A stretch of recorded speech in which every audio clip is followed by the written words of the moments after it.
Breaking news just in, major new developments in the investigation into the deaths of Brooke Slocum, her unborn baby, and her boyfriend, Charles Oppenheer. Brady Ostrike is suspected of killing them. He took his own life last Thursday.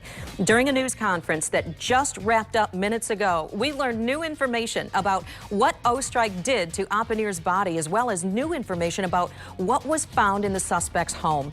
24-hour News 8's Susan Samples is at the live desk right now with some disturbing details. Susan? Sue, we do want to warn you that the details of this are indeed very disturbing. Police say they felt compelled, though, to release this information to show just how violent this crime really was. Police say Charlie Oppenheer's head was removed from his body and that they are still looking for it at this time. They believe whatever injury he sustained was to the head. What killed him was to the head. But again, they're still working to find his head, so they don't have a cause of death on Charlie Oppenheer. Police also said they have completed the search of Ostrike's house and found restraints in the basement. They think Ostrike had held Brooke Slocum against her will for some time before strangling the pregnant woman. They believe she was killed the same day her body was found. That was last Thursday. Investigators also said they found dozens of computers, cameras, and monitors in Ostrike's house. They're still going through that to see if there are any other victims or if there's any evidence inside his home of other potential victims. Meanwhile, the family of Charlie Oppenheer offered a statement which was read by police today. We are thankful for the thoughts and prayers that we've received, and in turn have the deepest sympathy and sorrow for Brooke's family.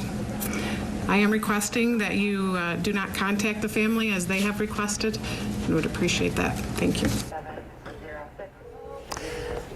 Police say the next big task is going through all of the electronic data found in Ostrike's home to determine if he was involved again in any other crimes. We have, of course, several crews working the story, and we'll bring you the very latest as we get it. Live in the newsroom, Susan Samples, back to you.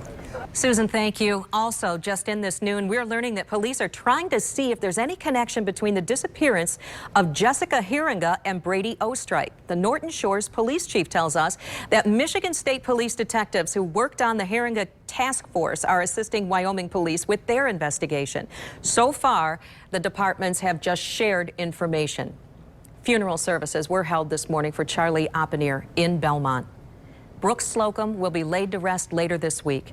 Family members say visitation will be Wednesday at Lake Funeral Home in Ionia. Funeral services will be held Friday afternoon at Saranac Community Church. Slocum's family is asking for help with funeral expenses. If you would like to donate, we do have information at woodtv.com.